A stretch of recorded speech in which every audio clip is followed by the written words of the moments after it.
The CPI inflation report for the month of January was released this morning, and it was a disaster. I'm going to tell you everything you need to know. Today is Tuesday, February 14th. Happy Valentine's Day. Let's get started. For the month of January, CPI inflation clocked in at 6.4%. 6.4%. It was at 6.5% in December.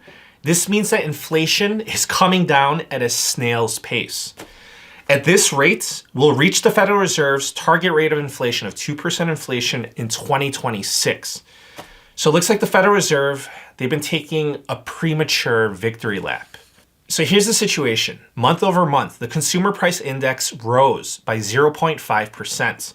So month over month, inflation is making a comeback. It is accelerating, and it came in above expectations. The expectation was 0.4%. Year over year, we have CPI at 6.4%. The expectation was that it would fall to 6.2%.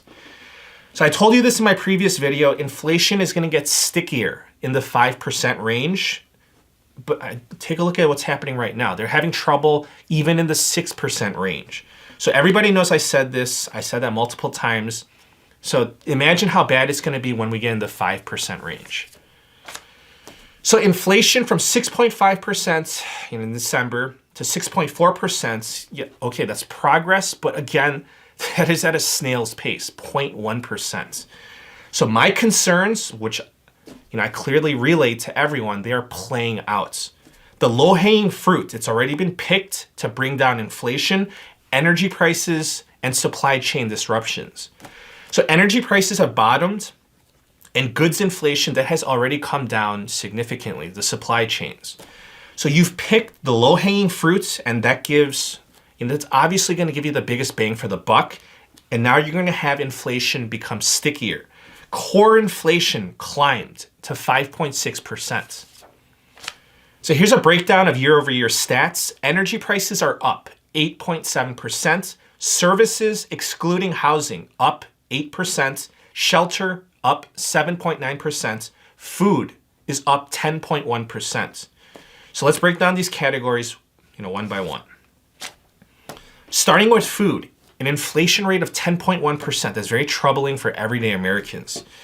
So how is Jerome Powell, I don't understand how Jerome Powell is just going to sit there and claim victory over inflation when you have food prices that are inflating by 10.1%. So here are all the year-over-year stats. The price of fruits and vegetables are up 7.2%, milk up 11%, coffee up 12.8%, bread up 14.9%, butter up 26.3%, eggs up 70.1%. Moving on to energy. Energy prices are up 8.7% year over year. Year over year, the price of electricity is up 11.9%. Utility gas service is up 26.7%. So you probably noticed gasoline prices, they've been increasing over the past month. But I'm just telling you, wait until their reopening picks up full steam. That's inevitable. And then you're going to see gasoline prices go up even more. Oil prices will go higher, and the gasoline prices, obviously, they're going to go up as well as a consequence. Obviously, that's going to make the fight against inflation even more difficult. Now let's look at shelter. Shelter is up 7.9% year over year. This accelerated from 7.5% in December. So it's moving in the wrong direction. Obviously, this is not good. Month over month, the shelter index rose by 0.7%. Here, there's nothing good to say here. Going to services, excluding housing, up 8%.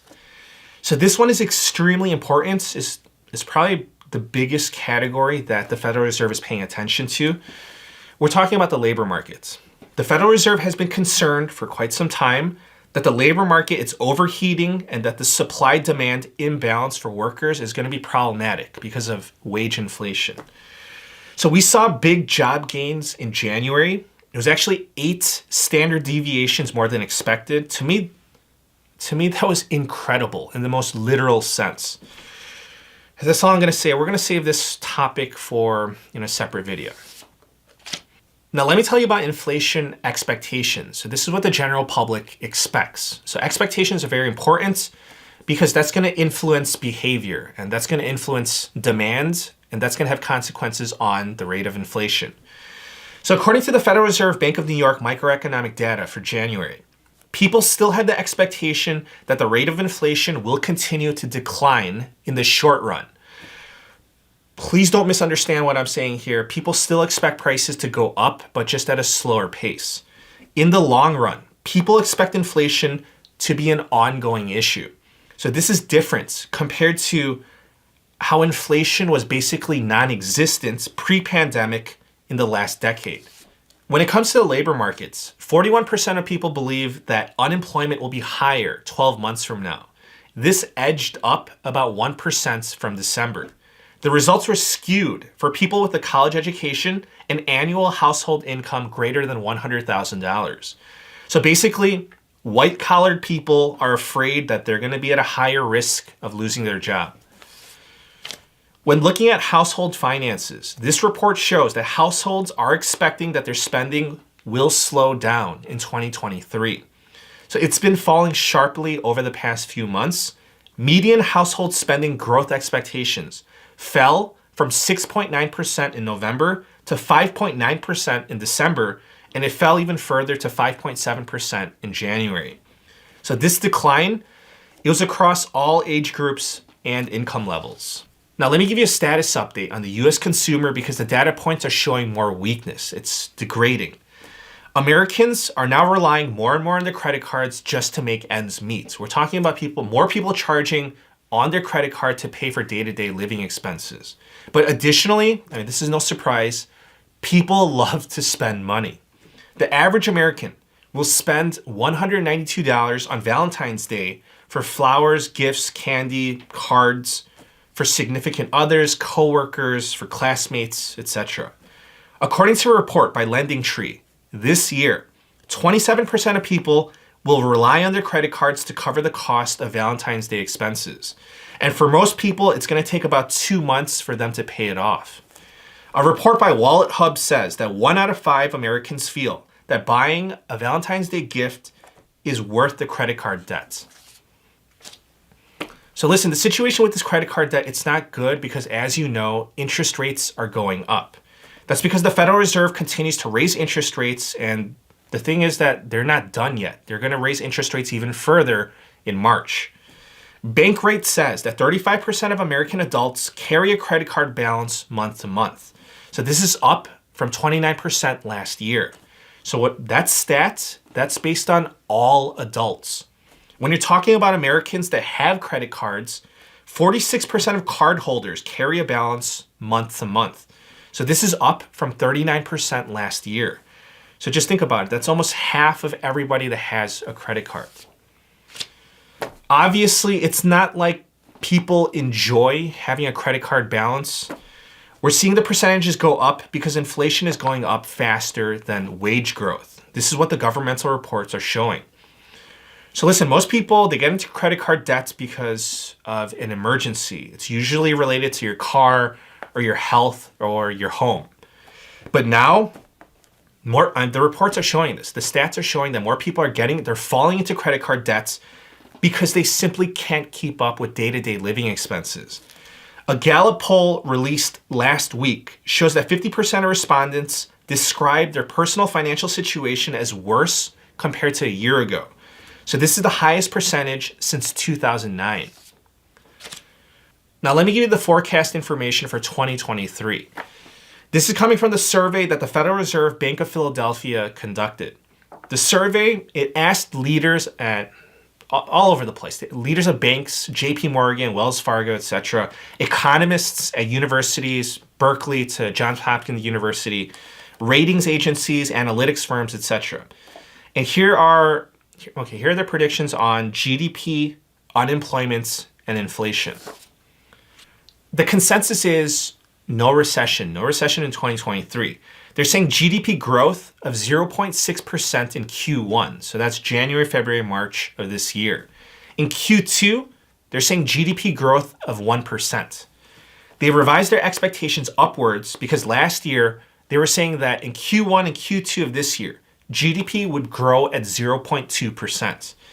They're saying that real GDP will grow by 1.3% in the entirety of 2023. So those are some pretty strong numbers. So there's clearly a lot of optimism regarding the economy in 2023. When it comes to unemployment, the consensus is that unemployment will increase to 4.1% by the end of this year. So this is a huge improvement because previously they were saying that it would go up to 4.4%. For inflation, they're predicting that for 2023, so from 2023 this year to 2032, the next 10 years, the inflation will average 2.3%. So the expectation is no recession, soft landing, low unemployment, and low inflation. Now, the Federal Reserve members and bank presidents, they are showing, well, I would describe it as cautious optimism. So Philadelphia Fed Bank President Patrick Harker said, and I quote, "We are actually increasing the odds that we get a soft landing. That doesn't mean we're out of the woods. It's still possible, but I think we can avoid a recession by being prudent." Federal Reserve Governor Michelle Bowman said that a strong labor market with moderating inflation means that a soft landing is possible.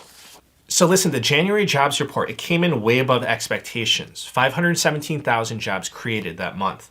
Inflation, yes, it's coming down from its peak of 9.1% in June. So the question is the trajectory of this inflation as it affects GDP and unemployment. So the question is, are we going to get a soft landing? I mean, we'll find out soon enough, but that's why it's so important to pay attention to these monthly reports, the CPI reports, the monthly unemployment reports, as well as the quarterly GDP stats. So we'll see if we are indeed on track to having a soft landing. So I hope you enjoyed today's information. Please be sure to subscribe. I thank you for all the support, and I wish you a very nice day. Please take care.